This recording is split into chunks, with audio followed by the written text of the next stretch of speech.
जन्नत के पत्ते बाब नंबर 12।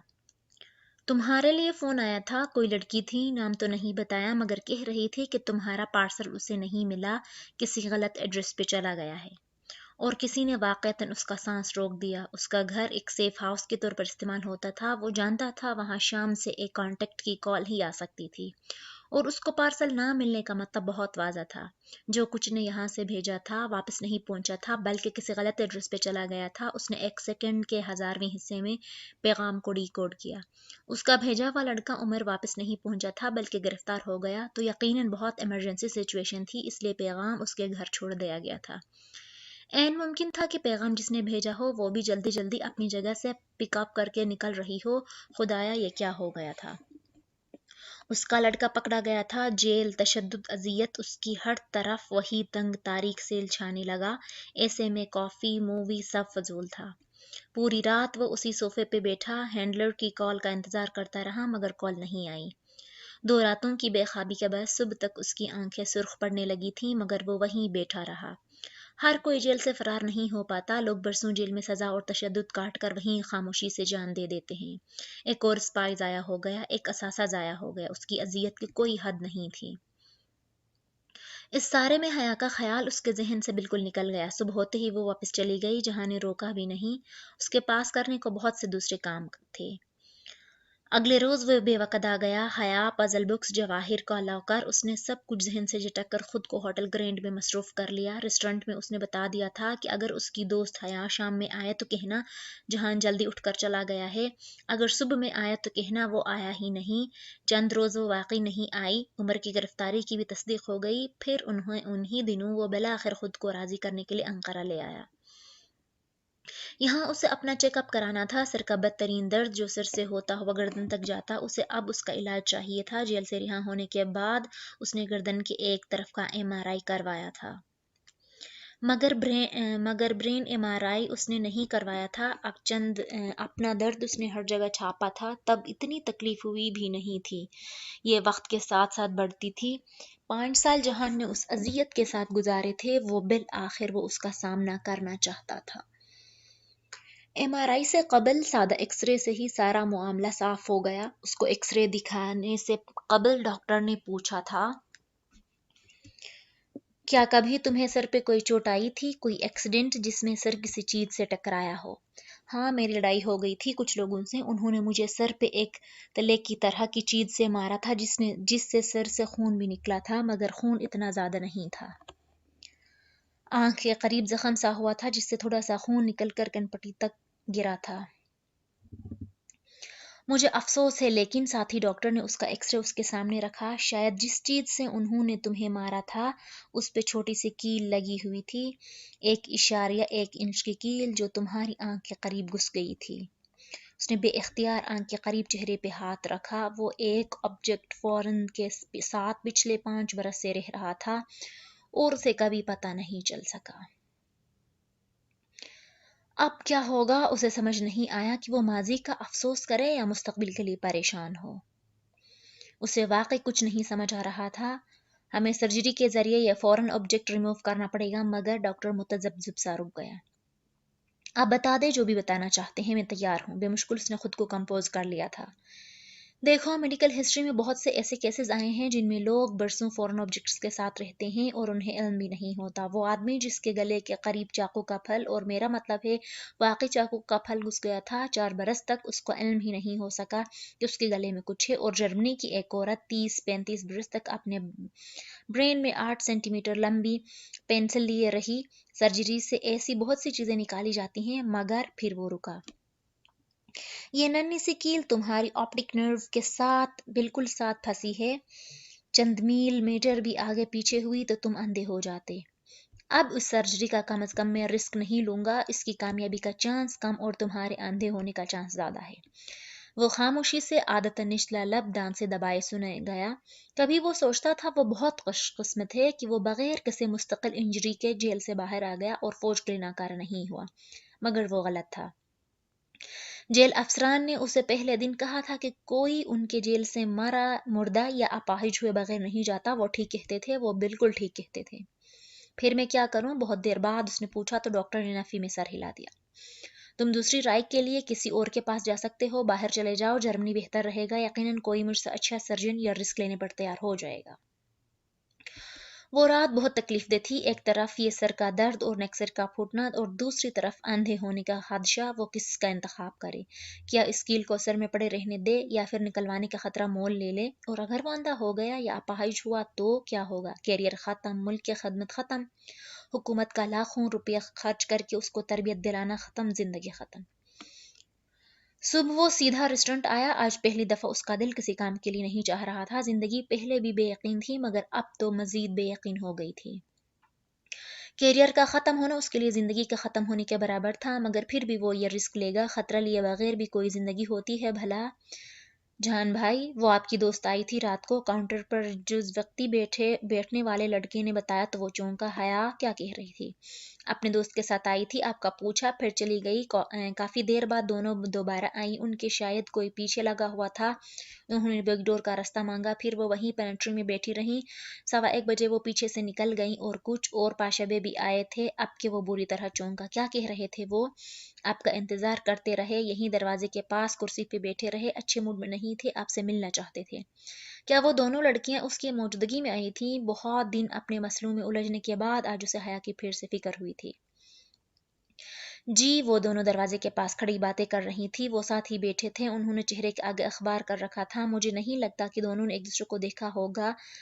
फिर जब वो दूसरी दफा आई तब तक वो जा चुके थे। अच्छा, वो मुतमईन होकर अंदर चला गया। पाशा ने हया को देख लिया हो तब भी वो हरगिज नहीं जान सकता था कि वो जहान की बीवी है। उसे जानना भी नहीं चाहिए था। कमजोरियों को कैसे पकड़ा जाता है जहान से बेहतर कौन जानता था। इसलिए कोई उसकी अपनी कमजोरी पकड़े ये वो नहीं चाहता था। बस अब वो जल्द अज जल्द हया को यहाँ से भेज देगा। इस्तांबुल गैर महफूज था, कम अज कम उसकी फैमिली के लिए। मगर उसे वापस भेजने से कबल जरूरी था कि वो अपना पजल बुक्स खोल ले और लॉकर भी। वहां मौजूद गार्ड को उसने हिदायत दे दी थी, जब भी कोई लॉकर का नंबर खोलने आएगा गार्ड उसके एक में नंबर पर मैसेज कर देगा। चंद पैसे लेकर गार्ड ने इस काम के लिए राजी हुआ और अभी तक लॉकर खोलने के लिए कोई नहीं आया था। जब वो दोबारा बेवकदा गया तो उसने अपनी अलमारी चेक की। पजल बुक्स वहां नहीं था। वो आयशे से रख लिया या हया तक पहुंच गया था, यही पूछने के लिए उसने बहारे को बुलाया। वो सर झुकाए ऊपर आए और साफ साफ बता दिया कि पजल बुक्स उसने हया को दे दिया है।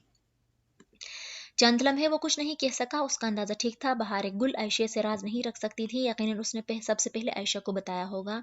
उसने बहारे पे गुस्सा नहीं किया, गुस्से वाली बात ही नहीं थी। वो उसके सामने एक पंजे के बिल बैठे उसने अपने राज के बारे में पूछने लगा। फिर तो तुम्हें मुझे तुम्हारे दूसरे वादे का भी एतबार नहीं करना चाहिए, और अब तो इस वादे की पहले से भी ज्यादा जरूरत थी। वो उसके पाक स्पाई को जनाजा नहीं दे सका था जिसको उसने अब्बा के साथ दफनाया था, मगर शायद बहारे उसको जनाजा दे सके। यह अलग बात थी कि कवर ब्लो होने पे सब लोग आपको पहचानने से इनकार कर देते हैं, मगर बहारे मुस्तिर थी कि ऐसा नहीं होगा। पूरा अदालार बल्कि पूरा तुर्की तुम्हें छोड़ देगा, मगर बहार गुल तुम्हें कभी नहीं छोड़ेगी। मगर बहार गुल के चेहरे पर शदीद गुस्सा उभर आया जब जहान उसको नई दोस्त का जिक्र किया। वो हया को बहुत पसंद करती थी, मगर अब्दुर्रहमान उसमें दिलचस्पी रखता है यह बात उसको पसंद नहीं थी। वो अपने कज़न को पसंद करती है और उसका कज़न बहुत हैंडसम है। उसने अपने तौर पर अब्दुर्रहमान को दोबारा से मुकाबले का एहसास दिलाया। बहारी ने हया का कज़न कहाँ देखा ये वो आयशा से बाद में पूछेगा, मगर पहले उसने अब्दुर्रहमान के मुतल्लिक हया की राय जाननी चाहिए। तो वो फौरन बोली, ये सच है, उसे तुम बिल्कुल पसंद नहीं हो। तब वो बहारे के सामने से उठ गया। वो ज्यादा देर रुकेगा तो बहारे समझेगी अब्दुर्रहमान ने उसे माफ कर दिया, जबकि वो आयशा की तरह उसे भी ये तासुर देना चाहता था कि वो खफगी इतनी जल्दी भुलाने वालों में से नहीं है। तब बहारे ने उसे पहेली लिखने वाले की बाबत पूछा। वो जरा चौंका, फिर लाइलमी जाहिर की, मगर उसकी अगली बात ने जहान को वाकयातन चौंका दिया। उसने क्यों नजरअंदाज कर दिया कि जो बक्स उसने बहारे को दिया था वो जो हया को दिया था, दोनों की पहेलियों की लिखाई का अंदाज एक सा था, जबकि एक मेजर अहमद ने दी थी और दूसरी अब्दुर्रहमान ने। दोनों को एक सा नहीं होना चाहिए था। हया ने महसूस कर लिया तो आयशे ने भी कर लिया होगा। अब्दुर्रहमान का असल तारुफ मेजर अहमद आयशे को नहीं पता चलना चाहिए। शाम में वो आयशे के पास बिलखसूस उसी मकसद के लिए आया, मगर हया ने उसके सामने किसी मेजर का तस्करा नहीं किया था। वो मुतमईन हो गया। फिर ख्याल आने पे पूछा, बहारे कह रही थी हया का कज़न काफ़ी हैंडसम है, तुम तो उस दफ़ा उसे साथ नहीं लाई थी जब मैं हया से मिलने आया था। फिर बहारे को कैसे पता चला? आयशा का चेहरा खफत से गुलाबी पड़ गया। नहीं, वो दरअसल हया ने उसे कहा था कि उसकी अपनी कज़न से शादी हो चुकी है, तो बहारे मुझसे बार बार पूछती थी कि उसका कज़न कैसा है। मैंने कह दिया कि बहुत अच्छा है, जो सच था वही कहा। वो जरा गड़बड़ाकर सर झुकाए लकड़ी को छेदने लगी। थैंक यू आयशे, तुमने मेरा हमेशा साथ दिया। मैं कभी तुमसे कोई और फेवर मांगू तो क्या तुम दोगी? बिना किसी तासुर के उसने संजीदगी से पूछा। आयशे ने सर उठाकर उसे देखा, चंद लम्हे देखती रही, फिर गर्दन असबात में हिला दी। तुम मुझ पे भरोसा नहीं करते, मगर तुम्हें करना चाहिए। फिर जैसे वो कुछ कहते और रुक गई और सर झटक कर दोबारा से काम करने लगी। वो यकीनन मोतियों के बारे में पूछना चाहती थी, मगर क्या फायदा। फिर एक रोज उसने हया को मेजर अहमद की तरफ से फोन भी कर लिया। उसकी बातों से उसे नहीं लगा कि वो बॉक्स के अब्दुर्रहमान की तरफ से होने के बारे में जान चुकी है। उसे रोज वो जरा झंझलाई हुई थी, शायद वो तंग आ गई थी। चलो खैर, जल्द या बदेर ये खेल खत्म होने वाला था। चंद रोज उसी रूटीन में गुजर गए। सुबह होटल ग्रैंड और दोपहर की फेरी से लेकर इस्तांबुल आ जाना। तैयब हबी वापस इस्तांबुल आ चुका था और उसने बार बार की मुदाखलत शुरू कर दी थी। जो वादे किए थे पूरे करो। वो जवाब में उसे टाल नहीं रहा था, मगर थोड़ा सा वक्त मजीद मांग रहा था। अपनी जगह तैयब हबीब भी ठीक था।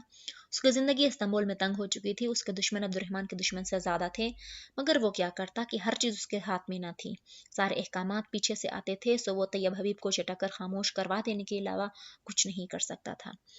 तैयब भगता जगता मगर फिर खामोश हो जाता। वो अब्दुर्रहमान को इनकार नहीं किया करता था। अपने गुस्से का इजहार करने के बाद पिसपाई भी इख्तियार कर लिया करता। उसको मालूम था कि उसकी बका अब्दुर्रहमान के साथ में है, उसकी दुश्मनी में नहीं।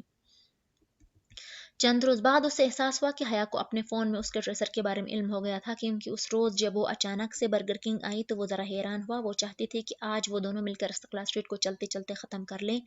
वो काम छोड़कर बाहर आया और साथ में अपना फ़ोन भी चेक किया। उसका रिसीवर उसे बता रहा था कि ट्रेसर सबांजी में ही है, जबकि हया का फ़ोन उसके हाथ में ही था। अच्छा, तो उसने ट्रेसर फ़ोन से निकाल लिया था। शायद इसीलिए उसने सुबह मेजर अहमद के नंबर पर टेक्स्ट किया था कि वो कोई ख़ास बात करना चाहती है। जहान ने सोचा था फ़ारिग होकर उसे कॉल करेगा, मगर फ़रागत से कबल ही वो खुद आ गई थी। वो दोनों हल्की फुल्की बातें करते इस्तक़लाल स्ट्रीट में आगे बढ़ने लगे। जहान को याद था जब हया का जिंजर ब्रेड हाउस तोड़ने पे वो उसके ड्रोम के बिल्कुल बाहर खड़ा था, तब उसने उसे टाइम्ड कॉल की थी। शायद उसकी मौजूदगी में कॉल आने पे हया उसे अपना मसला ये बतला दे। उस रोज वो बात इधर उधर कर गई थी। आज उसके साथ जिदेसी में चलते हुए उसने फिर से वही करने का फैसला किया कि अब उन दोनों में इतना एतबार कायम हो चुका था कि हया उसे सब कुछ बता दे। वो जूस लेने एक कैफे में गया और कल का टाइम सेट करके जूस लिए बाहर आ गया। उसने रिकॉर्डिंग नहीं लगाई थी। जब हया कॉल उठाएगी तो वो राब्ता मुनक़ता हो जाएगा। वो समझेगी दूसरी जानिब से कॉल काट दिया गया है। वो सुनना चाहता था कि उसकी कॉल की क्या वजाहत देती है। वो दोनों अब गली में काफ़ी आगे बढ़ गए थे। हया ने उसे लंदन जाने का पूछा, ज़रूर, मगर खुद उसका अपना इदारा बेवकदा में रहने का था। मैं अपनी दोस्तों के साथ बेवकदा में रहना चाहती हूँ, वो बेनियाजी से शाने उचकाकर कहती चल रही थी। उस रोज़ भी उसने स्कार्फ चेहरे के गिर्द लपेट रखा था। जो वो चाहता था वो उसने कभी हया से नहीं कहा, फिर भी वो हो गया था। उससे आगे वो क्या चाहता था? बस एतबार का एक रिश्ता। जब वो पैदा हो जाएगा तो वो उसे खुद ही बता देगा कि वो उन जन्नत के पत्तों में कितनी खूबसूरत लगती है। अभी जहान ने उसको एक ट्रिक दिखाकर अखबार तह करके पक रही था, हया का मोबाइल बज उठा। हया ने फ़ोन निकाल कर देखा, फिर कॉल काट दी। मेजर अहमद की कॉल थी, कुछ काम था उनसे। वो सरसरी से अंदाज में बोली और उसे समझ में नहीं आया वो उसको क्या कहे। वो इतनी साफ गोई से बता देगी उसने तवक्का नहीं की थी। उसके पूछने पे हया ने बस इतना बताया कि मेजर अहमद कौन है, मगर आगे पीछे कुछ नहीं। सच बताने और एतबार करने में बहुत फ़र्क होता है। उनके दरमियान सच बोलने का ताल्लुक कायम हो चुका था, मगर एतबार का शायद नहीं। न उसने हया को खुद से अपने बारे में सब सच बताया था, न ही हया ने उसे वो तमाम वाक़यात बताए थे जो उसके साथ पिछले चंद माह से हो रहे थे। जब वो वापस चली गई तो वो रेस्टोरेंट आ गया। उसका दिल मुतमईन था भी नहीं और नहीं भी। हया ने उससे झूठ नहीं बोला, मगर उस पर एतबार भी नहीं किया। वो लंदन भी उसी के साथ नहीं जाना चाहती थी। वो बेकदा में रहे, ये वो नहीं चाहता था। मगर जब दोनों के दरमियान एतबार का रिश्ता था ही नहीं, तो वो किस मान पे उससे कुछ मनवा सकता था।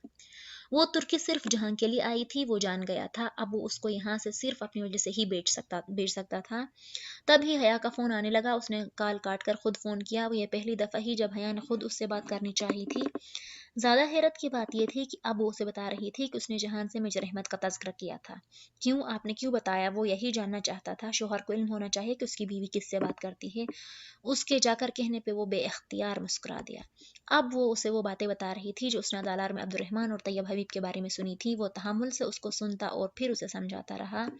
उसे सिर्फ ये जानने में दिलचस्पी थी कि हया ने ये सारी बातें किससे सुनी थी। किस बात के जवाब में वो मैंने सुना है कि कह रही थी कि जहां ने उसकी बात काटी। किससे सुना है? इतनी तेजी से पूछने पे वो बेख्तियार कह उठी, कुबरा खानम से अदालत में। تو یہ کبرا خانم تھی، عائشہ سے ان کی اچھی سلام دعا تھی، اور ان کا بیٹا ہوٹل گرینڈ میں ایک معمولی سی ملازمت کرتا تھا۔ ان خاتون سے تو وہ ذرا واپس جا کر نپٹے گا، ابھی اسے حیا کے ذہن سے اس کو خیال کو نکالنا تھا۔ وہ جو بھی تھا وہ مجھ رحمت پہ بھروسہ کرتی تھی۔ اس روز پہلی دفعہ اس نے حیا سے پوچھا تھا کہ وہ جنت کے پتے کسے کہتا ہے، جواب میں اسے وہ سب بتاتا گیا جو اس نے علی کرامت کی ممی سے بچپن میں سنا تھا۔ وہ ادھوری پوری باتیں، وہ نرم سا احساس، وہ دل میں اترتے لفظ، وہ ہر چیز دہراتا گیا، یہاں تک کہ وہ کہہ اٹھی، آپ اچھے انسان ہیں، اچھی باتیں کرتے ہیں۔